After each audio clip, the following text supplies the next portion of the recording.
புருஷனுக்கு வக்காலத்து வாங்க வந்துட்டியா? உன் அம்மா மதிக்காம இப்படி ஒரு காரியத்தை பண்ணிருக்கானே, இதுக்கு என்ன சொல்ல போற? சரி மாப்ள, பிசினஸ் ஆரம்பிக்கணும்னு நினைச்சா என்கிட்ட பணத்தை கேட்டிருக்கலாம்ல.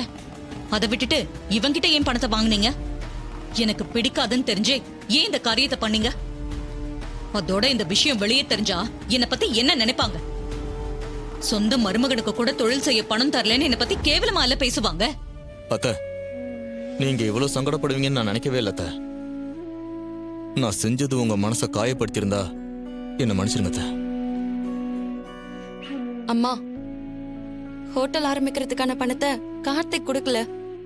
அவரு கொடுக்கறேன்னு தான் சொன்னாரு. ஆனா இவர்தான் வேண்டான்னு சொல்லிட்டாருமா. அப்புறம் உங்களுக்கு தொழில் தொடங்க பணம் ஏது மாப்ள? பேங்க்ல லோன் போட்டு தான் ஹோட்டல் ஆரம்பிக்கிறோம் அத்த. ஆனா பேங்க் லோன் அரேஞ்ச் பண்ணி கொடுத்தது சகலதான் அத்த. இன்றே டவுன்லோட் செய்து உங்கள் ஃபேவரட் ஷோக்களை என்ஜாய் பண்ணுங்க.